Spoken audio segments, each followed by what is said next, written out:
So I just came back from I don't remember. Yesterday we visited Ukrainian-Belarus border in Chernihiv region.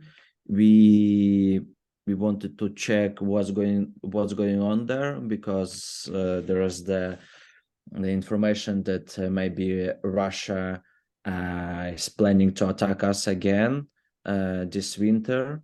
I was with Deutsche Welle, with Germany's media. It was just for one day. So there's the information that maybe Russians will attack us on February or March, and we were speaking with the border guards and Ukrainian militaries and with the locals, if they're afraid or not. And so we have today. So on Sunday or Saturday, yeah, we were in Odessa and Kherson. And Kherson is totally disaster. The Russians shelling to the city every day, every time. If we will try to count how many shots we can hear per 1 minute, it's maybe 15 or 12. It's a lot. So the locals, they are leaving Kherson. It's impossible to live there, unfortunately. And we were trying to analyze, to understand this issue, why Russians kidnapping Ukrainian children. So basically they are doing the same things like Nazi Germany did to Slavic people. They are they kidnapping children from orphans center, delivering them to Russia or to occupied part of Ukraine, for example, like Crimea, and then they are adopting them to Russian families, and in my point of view, they are like doing the Russification of these Ukrainian children. So it's war crime, and So who was investigating it with you? I was with Deutsche Welle team, and today we have a meeting with Ukrainian, I don't know how you can say in English, children ombudsman. So basically the officials who are working on this topic, and they are in touch with International Criminal Court, because this is a war crime. Actually, it's awful to think about it and repeat this information for me again, that someone kidnapping children to brainwash them. Yes, terrible. And how Yeah. does it affect you, all these things that you are experiencing? I think I have this post-traumatic disorder. When the helicopter fell down a few days ago in Kyiv, I was in shock. I just tried to understand which emotion I had. I couldn't work normally on this day. So definitely I had a shock. And then I had how can you say it?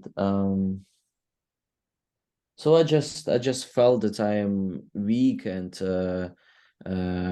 I am sick of this war.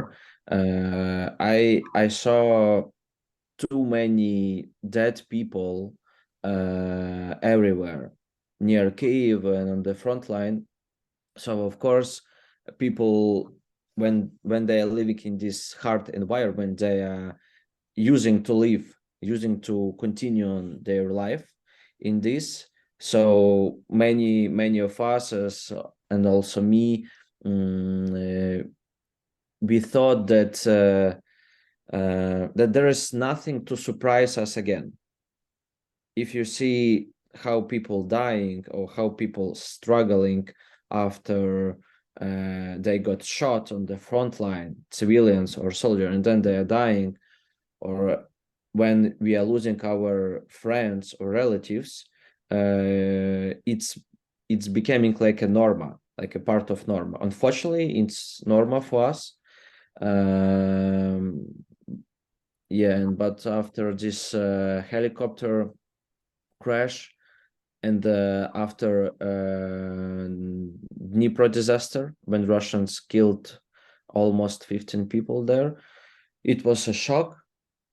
And then again, it was a shock to understood that Russians kidnapping our children. So that's it. I know that I had post-traumatic disorder after Maidan revolution, and I helped the Ukrainian army in 2014 and 15.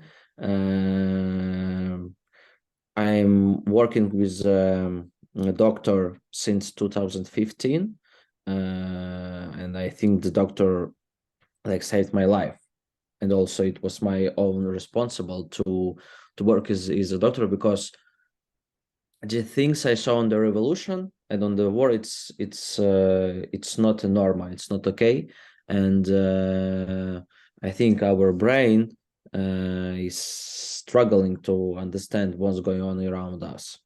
But you are still going out with journalists, like now with Deutsche Welle. Why are you doing that? Because I want to participate in this, what's happening in my country again and in Europe.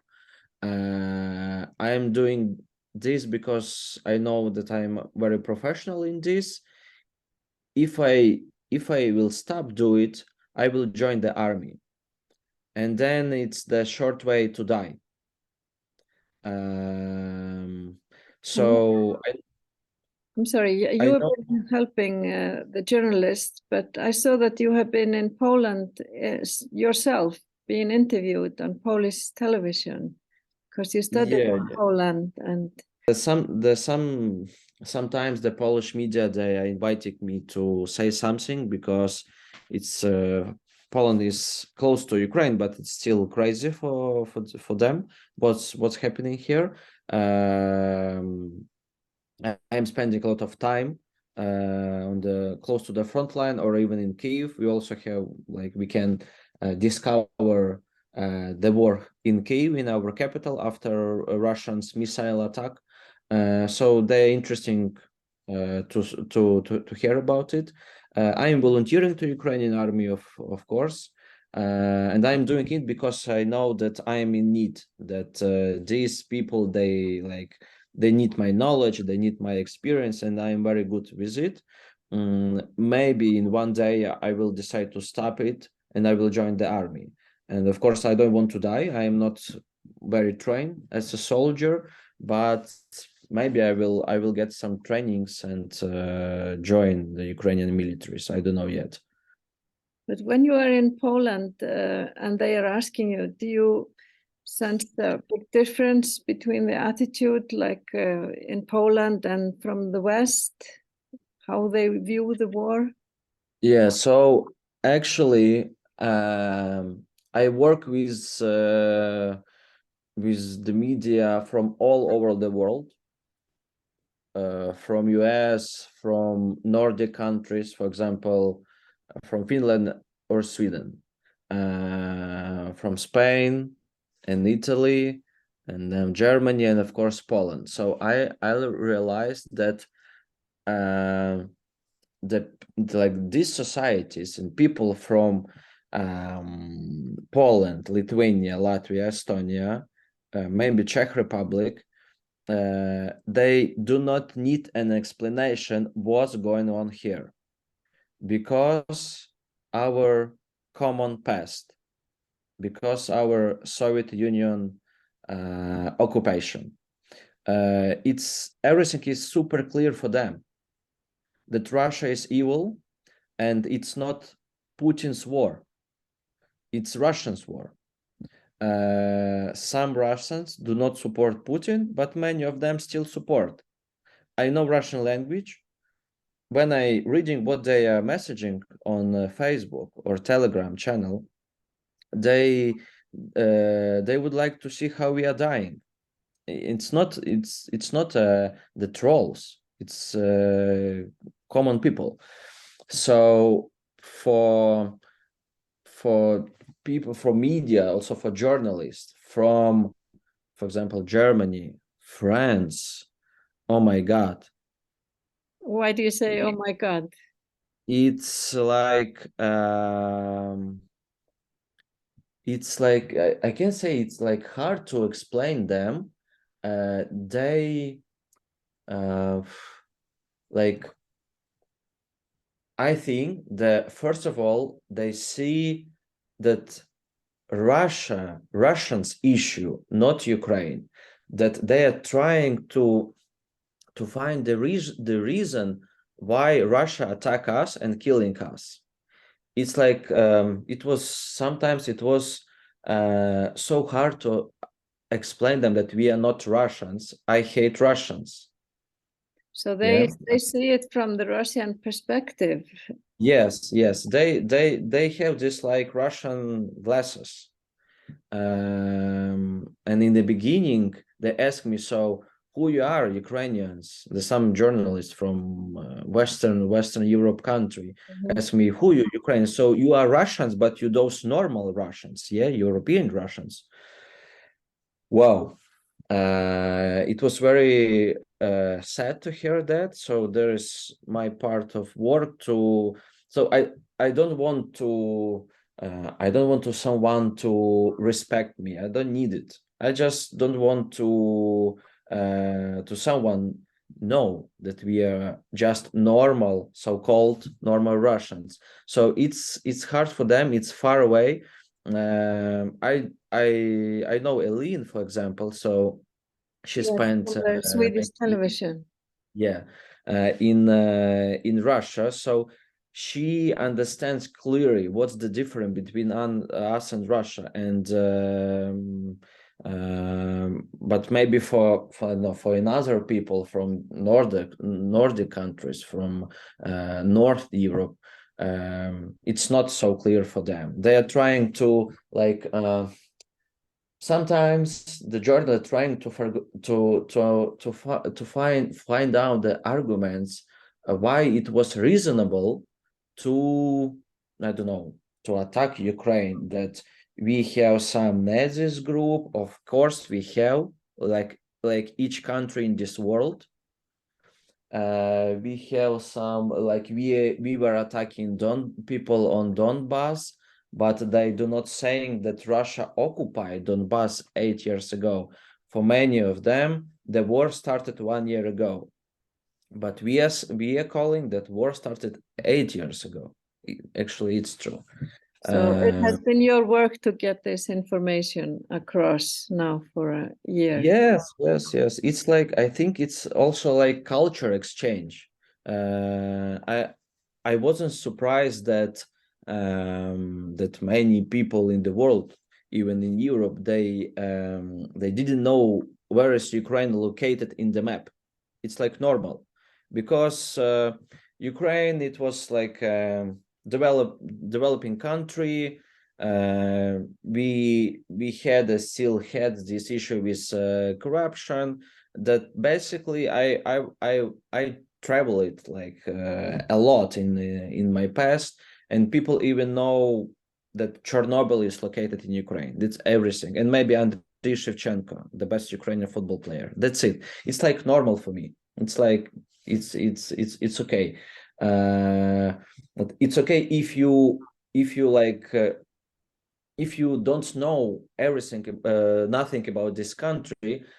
But it's mistake to think that this country is a part of like, for example, Russia right now, because Russia is our enemies. This thing is very, very, very upset for me and for us, and it's my part of my effort to explain them what is our purpose. And now you are in Kyiv. You've just come back from the front with Deutsche Welle. And when the sirens come, do you go to the bunker or to the shelter? It depends. It depends. When I am somewhere in the city, of course, yes, I am searching for the nearest basement or to the metro station. When I am at home, really not. Then yes, especially when we hear it in the early morning, for example, at 6 o'clock or around midnight, because there is the winter and every like normal people want to take a rest and sleep, and no one wants to go to the shelter and spend there 2 or 3 hours. I did it many times. So day after I was very exhausted. I was very tired. I couldn't work. I couldn't like enjoy like this day, this life. So I am ignoring it, unfortunately. The last attack, the last missiles attack was like on Kyiv was, I don't remember, maybe 10 days ago or 2 weeks ago. So I think the Russia is collecting these missiles. They are preparing for something bad. So maybe if I will hear the alert in 2 minutes, I will go to shelter for sure. Okay, I'm glad to hear that. Yevgenia told us that there is an app that you have on your phone also. Yes. We have an app, and we have like notifications and this irate siren sounds. It's starting like to, I don't know, not to scream, but it's like the same. We have the siren basically, and the lady with very polite voice asking us, please go to the shelter. Yeah. I have one last question. You were talking about yourself and how you feel. How about your family? Are your parents, are they still in Ukraine or are they in Kyiv? Yeah. So yeah, everything okay with them. They're at home. I am from western part of Ukraine, near the Carpathian Mountains. My brother working as a hairdresser. My parents, they are almost on retirement. So we are living in the village. It's not a city. Nothing going on there. So yeah, basically it's okay. They're worrying about me. So they are worried about you, yes. Are you worried that people sort of lose interest in the war? They think, oh, it's normal. There's a war in Ukraine. Is there something that you worry about? Yeah, I'm thinking about it. I know that this war is not, as Russia calling, domestic issue between Ukraine and Russia. So now, and we are very happy, it's a war between, we are calling here civilization and anti-civilization. Yeah. So Putin and Russians, they want to return us to our past. For me, like as a Ukrainian, as a European, it's so crazy to understand, to still to understand them. What's the purpose to kill someone to take his land? I can understand it. We Ukrainians, we don't need it. We will never do the same. We don't need to kill someone or take their property or land to feel that we are happy, to enjoy their life. They are mad and crazy people. I don't say that they're Nazis, because they are calling that we are Nazis.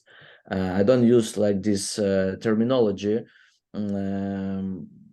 I only hope that we will win this war. I am worrying that that Ukrainians dying, probably more than 100 soldiers dying every day on the front line.